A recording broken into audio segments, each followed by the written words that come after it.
بسم اللہ الرحمن الرحیم.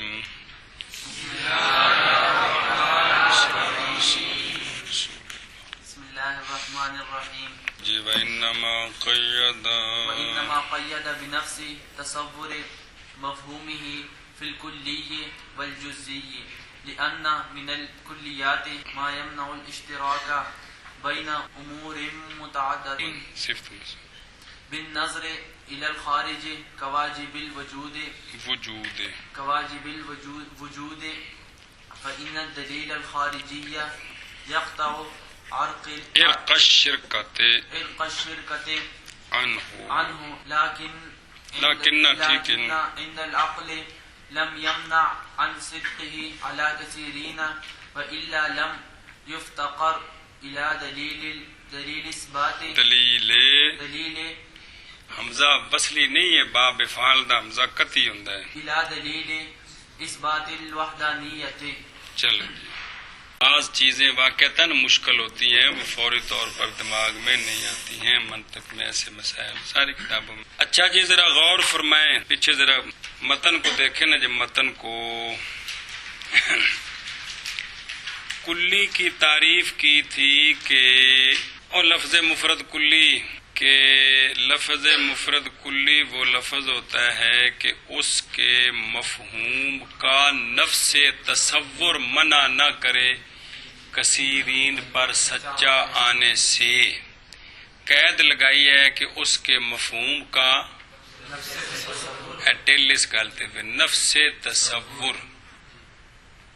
اور جزی لفظ جزی وہ لفظ ہوتا ہے کہ اس کے مفہوم کا نفس تصور کثیرین پر سچا آنے سے مانے ہو. اب جہاں سبق پڑھنا ہے وہاں دیکھیں. سوال ہے کہ مصنف علیہ الرحمہ نے یہ قید کیوں لگائی ہے کہ اب آپ لفظ کو چھوڑ دیں، صرف کلی کو لے لیں یا لفظ بھی رکھیں. یہ قید کیوں لگائی ہے کہ لفظ کلی وہ لفظ ہوتا ہے جس کے مفہوم کا نفس تصور. یہ نفس تصور کی قید کیوں لگائی ہے؟ نفس تصور کی قید کیا لگائی ہے؟ تعریف یوں ہونی چاہیے تھی کہ لفظ کلی وہ لفظ ہوتا ہے جس کے مفہوم کا تصور، جس کا مفہوم کثیرین پر سچا نہ آئے. اور لفظ جزی وہ لفظ ہوتا ہے جس کا مفہوم کثیرین پر نہ آئے. تو کلی وہ ہوتا ہے جس کا مفہوم کثیرین پر آئے. یہ نفس تصور کی قید درمیان میں کیوں لگائی ہے کہ جس کے مفہوم کا نفس تصور مانے ہو یا مانے نہ ہو. یوں کیوں نہیں کہا کہ لفظ کلی وہ لفظ ہوتا ہے جس کا مفہوم مانے نہیں ہوتا اور لفظ جزی وہ ہوتا ہے جس کا مفہوم مانے ہوتا ہے؟ یہ نفس تصور درمیان میں قید، یہ سوال ہے. اس سوال کا یہ جواب ہے، ذرا مشکل ہے واقعتاً. جی سوال یہ ہے کہ یہاں مصنف علیہ الرحمہ یہاں نہیں، یہ تھے نہیں، یہ تشرح ہے. مصنف علیہ الرحمہ نے لفظ کلی کی جب تعریف کی تو یوں تعریف کی ہے کہ لفظ کلی وہ لفظ ہوتا ہے جس کے مفہوم کا نفس تصور کثیرین پیڑیا سچا آنے سے مانے نہ ہو. سمجھائیے. تو نفس تصور کی قید کیوں لگائی؟ یوں کیوں نہیں کہا کہ لفظ کلی وہ لفظ ہوتا ہے جس کا سننا، لفظ کلی وہ لفظ ہوتا ہے جس کا مفہوم کثیرین پر سچا آنے سے مانے نہ ہو. نفس تصور کی قید درمیان میں کس سوال ہے؟ نفس تصور کو درمیان میں کیوں داخل کیا؟ گل سمجھیے، یہ قید درمیان میں کیوں لگائی ہے؟ تو اس سوال کا جواب دیتے ہیں شارح صاحب. اس سوال کا جواب دیتے ہیں شارح صاحب. لمبی عبارت خلاصہ یہ ہے، جواب یہ ہے کہ یہ قید اگر نہ لگائیں، تو بہت ساری کلیاں ایسی ہیں جن پر یہ تعریف سچی نہ آتی. اگر یہ قید نہ لگائے تو بہت ساری ایسی ہیں کہ جن پر یہ تعریف سچی نہ آتی. کیا کہ اس کا جواب یہ ہے کہ اگر یہ قید نہ لگاتے تو بہت ساری کلیاں ایسی ہیں کہ جن پر یہ تعریف سچی نہ آتی. بل سمجھیے یہ جواب ہے. یہ اب وہ کلیاں دیکھنی ہیں کہ ایسی ہیں کہ اگر نفس تصور کی قید نہ لگائے. لا شے کون؟ یہ کلی ہے. خارج میں اس کا فرد ہے کوئی؟ خارج میں جو ہے وہ کیا ہے؟ نہ کہ لا موجود یہ کلی ہے. کون؟ یہ. لیکن خارج میں اس کا کوئی جو خارج میں ہے وہ کیا ہے؟ لا ممکن. لا یہ کلی ہے. کون؟ لیکن خارج میں اس کا فرد موجود کیونکہ خارج میں جو بھی ہے ممکن ہے. یہ خارج یہ مکان والا اللہ تعالیٰ لا مکان ہے. اللہ تعالیٰ تو اللہ تعالیٰ کل سمجھیے. تو لا ممکن لا موجود لا شے یہ کلیاں ہیں لیکن خارج میں ان کو کہتے ہیں کلیات فرضیہ. کیا کہتے ہیں؟ لفظ پڑھے حاشیے سے لکھے ہونے. تو ان کو کیا کہتے ہیں؟ کلیات. اچھا واجب الوجود کون؟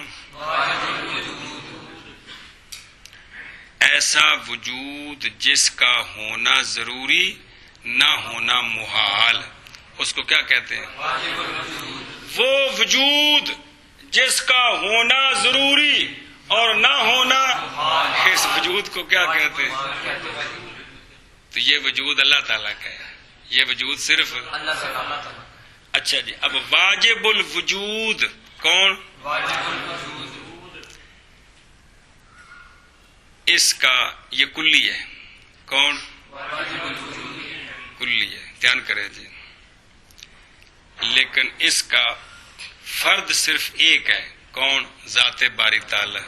ذات باری تعالی. لیکن اس کا نفس تصور اس کا کس کا؟ واجب الوجود کا. کثیرین پر سچا آنے سے مانے نہیں ہے. اس کا مانے نہیں. اگر واجب الوجود کا نفس تصور کثیرین پر سچا نہ آئے تو صرف ذات باری پر سچا آئے تو پھر انبیاء کرام علیہ السلام کو اتنی محنت نہ کرنی پڑتی. علماء کو کسی کافر کو مسلمان کرانے کے لیے دلائل نہ دینے پڑتے. صرف یہ کہتے کہ واجب الوجود کا ذرا تصور کر تو وہ کہتا جی واجب الوجود تو ایک ہے لہذا اس کو مان لو جی. پھر مزید دلیل کی ضرورت تو توحید پر دلائل دینے پڑتے ہیں کہ نہیں جی؟ کیوں بابا جی؟ کسی کافر کو مسلمان کرنے کے لیے اس کو قائل کرنا پڑتا ہے جی. تو دلائل اس لیے دینے پڑتے ہیں کہ واجب الوجود باعتبار نفس تصور کے یہ کلی ہے. کیا ہے؟ فرد ایک ہی موجود ہے. کون؟ ذات باری تعالیٰ جی. لیکن نفس تصور کے اعتبار سے یہ کلی ہے. اگر کلی نہ ہو جزئی ہو تو پھر توحید پر اور دلیل کی ضرورت ہی نہیں ہے. توحید پر صرف اتنا کہا جائے کہ کیا؟ واجب الوجود. جس طرح بندہ کہے زید تب اس پر کوئی مزید دلیل دینے کی ضرورت ہے. اس کو سمجھ آ کہ زید یہ ہے. تو واجب الوجود پر پھر اللہ کے واجب ہونے پر ایک ہونے پر پھر دلائل کی ضرورت نہ پڑتی. تو دلائل اس لیے ہیں کہ واجب الوجود کا نفس تصور یہ کثیرین پر سچا آنے سے مانے نہیں ہے لیکن فرد اس کا ایک ہی ہے. کون؟ ذات باری تعالی. ذات باری تعالی. گل سمجھیے. تو یہ قید اس لیے لگائی ہے نفس تصور کی کہ بہت ساری کلیاں ایسی ہیں کہ خارج میں جن کا فرد ہی کوئی نہیں ہے یا ایک فرد ہے، وہ کثیرین پر تو سچی لیکن ہیں کیا کلیاں. جس طرح کلیات فرضیہ ان کا تو خارج میں ایک بھی. تو واجب الوجود اب خارج نہیں کہنا جی، اللہ تعالیٰ یہ خارج داخل جیسے ہماری لگتے ہیں جی. یہ تو اللہ واجب الوجود باعتبار مفہوم کے نفس تصور کے یہ کلی ہے، لیکن اس کا جس پر یہ سچا یہ مفہوم کلی سچا آتا ہے وہ ذات ایک ہے. کون؟ اللہ تعالیٰ. کل سمجھیے سمجھائے سوال بھی نہیں جواب سمجھائے کہ یہ قید اس لیے لگائی ہے، یہ قید اس لیے لگائی ہے کہ بہت ساری کلیاں ایسی ہیں اگر یہ قید نہ لگائی جائے تو ان پر کلی کی تعریف سچی نہیں آتی، کیونکہ پھر یہ معنی بنے گا کہ کلی وہ ہوتی ہے جو خارج میں کثیرین پر سچی آئے، تو جن کے خارج میں افراد ہی نہیں ہے یا ایک فرد ہے پھر وہ تو کلی نہ ہو. گل سمجھیے. اے شاباش سے اے فلسفی نے نا سارے پرانے تے ہن دے اے جڑا نا جی انہاں دے نزدیک اج تک نظریہ موجود ہے کہ جہان قدیم ہے تے اے پچھوں ایویں آندا پیا تے اگاں ایویں جانا ہے. سمجھ آئیے جی. جے اے ہوئے نا کہ ہن قیامت آن والی ہے تے پھر ترقیاں نو ویکھ کے تے روے بندہ خوش نہ ہوئے جی. پھر یہ نہ ہو کہ اب ہم دنیا کی دوڑ میں پیچھے رہ گئے ہیں، یہ اسی لیے ہے کہ یہ جہان کا نظام چلتا ہی رہے گا اسی طرح جب دوڑ لگانی ہے جی. وہ نظریے ہیں تو وہ قدیم مانتے ہیں جہان کو، اور مادہ جس کو وہ حیولہ کہتے ہیں کہ یہ قدیم ہے، واجب الوجود ہے، اس کا ہونا ضروری ہے نہ ہونا. تو اس لیے ان کے نزدیک تو یہ کئی افراد ہیں جی. لیکن اسلام کے نزدیک اسلام میں واجب الوجود مسلمانوں کے مفہوم اس نفس تصور کلی ہے، مفہوم کلی ہے، لیکن سچا صرف ایک ذات پر آتا ہے. وہ علیحدہ کلی کی تقسیم ہے کہ کلی کو جب افراد کی نظر سے دیکھیں گے تو کلی کے افراد یا خارج میں موجود نہیں ہوں گے یا ہوں گے، پھر ایک ہے دوسرے کا ہونا محال ہے یا ایک ہے دوسرے کا ہونا ممکن ہے، یا زیادہ ہیں تو پھر معدود ہیں یا غیر معدود ہیں. یہ علیحدہ تقسیم ہے کلی کیجیے. گل سمجھیے. چل گئے. اور یہ لفظ رب سکیل، لفظ سکیل ہے نا، یہ لفظ سکیل ہے، لفظ ذرا سکیل ہے جی. صرف واجب الوجود پر اسی پر نا اج اتھی رہن دے برکات پھر آئے گی گل. اور محض آج صرف ترجمہ پڑھنا ہے جی. سوال کا جواب سمجھنا ہے، سوال سمجھنا ہے، سوال کا جواب سمجھنا ہے. سوال یہ ہے کہ نفس تصور کی قید کیوں لگائی ہے. جواب یہ ہے کہ اگر یہ قید نہ لگائیں تو پھر معنی یہ بنے گا کہ کلی وہ ہوتی ہے جو خارج میں کئی افراد پر سچی آئے. بہت ساری کلیاں ایسی ہیں کہ خارج میں ان کے افراد ہی کوئی نہیں ہے، جس طرح کلیات فرضیات ان پر کلی کی تعریف پر سچی نہ آتی. اس لیے یہ قید لگائی ہے کہ نفس تصور اگر عقل کے نزدیک نفس تصور وہ جو شے حاصل ہے وہ عقل کہتی ہے کثیرین پر سچی آ سکتی ہے، خارج میں اگرچہ کسی پر سچی نہ آئے تو یہ کیا ہے. اور اگر نفس تصور عقل کہے کہ صرف یہ ایک شے پر سچا آ سکتا ہے کثیر پر سچا نہیں آ سکتا تو یہ مطلب ہے جی. تو جزئی کلی عقلی چیزیں ہیں، خارجی چیزیں نہیں ہیں. کون؟ شاباش. اور محض قید لگائی ہے مصنف نے بے نفس تصور جی، نفس تصور مفہوم ہی کی. یہ لفظ ہے نا پیچھے، لا یمنعو نفس و تصور مفہوم ہی.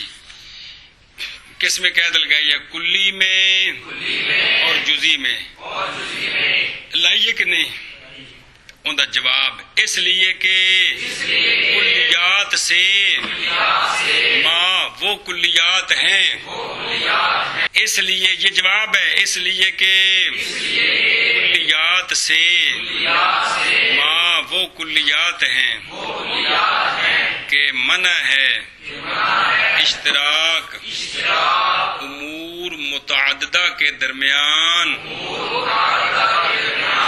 خارج کی طرف نظر کرتے ہوئے.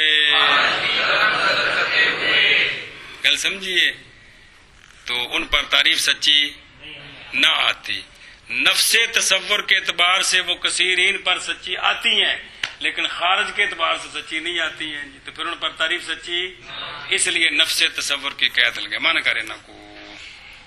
اور بہرحال مصنف نے قید لگائی ہے نفس تصور مفہوم ہی کی کلی میں اور جزی میں. کیوں؟ اس لیے کہ کلیات سے وہ کلیات ہیں کلیات میں سے وہ کلیات ہیں کہ منع کرتی ہیں اشتراک کو امور متعددہ کے درمیان نظر کرتے ہوئے خارج کی طرف. ہاں جی. اور محض قید لگائی ہے مصنف علیہ الرحمن نے نفس و تصور مفہوم ہی کی کلی میں اور جزی میں اس لیے کہ کلیات سے ما وہ کلیات ہیں کہ منع ہے اشتراک امور متعددہ کے درمیان نظر کرتے ہوئے خارج کی طرف یعنی خارج کی نظر سے وہ سچی نہیں آتی ہیں. جیسا کہ واجب الوجود اسی پر حاشیہ لگا ہوا کذل کلیات الفرضیہ دیسا جی کہ کوئی نہیں ایشا بس. تو واجب الوجود یہ مفہوم اس کا جو مفہوم ہے کیا ایسا وجود جس کا ہونا ضروری ہے اور نہ ہونا محال ہے. یہ وجود یہ تصور جو ہے یہ کثیرین پر سچا آنے سے مانے نہیں. اب جو ہمارے نزدیک مانے ہے بیٹا جی تو وہ اس لیے کہ ہم مسلمان ہیں اس نظر سے مانے. سمجھ آ گئی ہے؟ وہی تو آگے بات کر رہے ہیں جی. اب ہمیں جو یہ بات تھوڑی سکیل لگ رہی ہے تو وہ اس لیے کہ ہم مان ہے ہمارے نزدیک واجب الوجود صرف ایک ذات ہے اس لیے یہ مسئلہ سمجھ نہیں آ رہا. بات سمجھیے؟ مفہوم کے اعتبار سے کلی ہے نا. مفہوم کے اعتبار سے یہ منطقیوں نے جو بیان کیا ہے نا اس جن بزرگاں نے منطق دی مخالفت کی تھی وہ بعض یہو جہ مسائل دی وجہ تو کی تھی خام خائے کڑے کڑے پس ٹور پہ جی جی. ہمارے نزدیک واجب الوجود ایک ہی ذات ہے. کیا ہے؟ ایک ہی ذات ہے جی. ٹھیک. اسلامی مسلمان ہونے کے لیے اس کو جزی نہ کلی کہہ سکتے ہیں نہ جزی کہہ سکتے ہیں. ذات اللہ وحدہ لا شریک ہے وہ واجب الوجود ہے. جزی کلی ہماری لغتیں ہیں جی. چل پہ جیسے واجب الوجود کیونکہ دلیل خارجی کاٹتی ہے شرکت کی رگ اس سے واجب الوجود سے. بے او دلیل خارجی ہے نا او لکھی حاشیہ تھے قرآن پاک کے لو کان فیہما آلہۃ الا اللہ لفسدتا. اگر اللہ کے سوا اور بھی خدا ہوتے تو زمین و آسمان اب تک فاسد ہو چکے ہوتے. اس پر دلیل دیں گے جی جا کر جی کہ کیوں بھائی دو خدا ہوں نا اگر کیا ہوں دو خدا ہوں تو زمین و آسمان کو دونوں نے مل کر بنایا ہے یا ایک نے بنایا ہے؟ اگر ایک نے بنایا ہے تو دوسرا پھر فارغ ہے. اگر دونوں نے مل کر بنایا ہے تو پھر ہر ایک دوسرے کا محتاج ہے. تو جو محتاج ہوتا ہے وہ خدا نہیں ہوتا. اس طرح وہ دلیل چلائیں گے جی. اس لیے صرف ایک خدا ہے یہ ہے تو دلیل. چلو جی اچھا جی. تو یہ جو دلیل خارجی ہے نا جی یہ شرکت کی رگ کاٹتی ہے کہ صرف یہ مفہوم ایک ذات پہ سچا آتا ہے. کس پہ؟ اللہ تعالیٰ پہ جی. کس پر؟ اللہ تعالیٰ پر جی. لیکن عقل کے نزدیک نہیں منع. اب اپنے سچے آنے سے کثیرین پر ایتھی خرابی بھی کیوں منع ہے؟ اس کا جواب دیتے ہیں وگرنہ نہ محتاجی ہوتی وحدانیت کے اس بات کی دلیل کی طرف. صرف یہ کہتے کیا کہ واجب الوجود کا تصور کر تو وہ کہتا جی ایک ہی ذات ہے، تو لہذا وہ تو بنا پھر من کے سونے اللہ رسول بھیجے نے تو من لا الہ الا اللہ محمد رسول اللہ. جی گل سمجھیے نا جی. جیسے واجب الوجود پس بے شک دلیل خارجی کاٹتی ہے رگ شرکت کی اس، لیکن عقل کے نزدیک منع کرتی ہے. شاباش شاباش شاباش شاباش شاباش. اگر یہ بات نہ ہو کہ اگر یہ واجب الوجود صرف باعتبار نفس تصور کے ایک ذات پر سچا ہے، دوسروں پر سچا نہ ہے، باعتبار نفس تصور کے، تو پھر کسی کو منوانے کے لیے صرف اس کا معنی سمجھا دینا کافی ہو، مزید دلائل کی ضرورت نہ ہو. جی یہ مطلب ہے. جی وگرنہ نہ محتاجی ہوتی وحدانیت کے اس بات کی طرف. ہاں جی جیسا کہ واجب الوجود پس بے شک دلیل خارجی ہے شرکت کی رگ کو اس سے، یعنی دلیل خارجی یہ بتاتی ہے کہ یہ صرف ایک ذات پر مفہوم سچا آتا ہے. کون؟ واجب الوجود، ایسا وجود جس کا ہونا ضروری نہ ہونا محال. اے جڑا میں تعریف کر رہے ہیں کیڑا ایسا وجود جس کا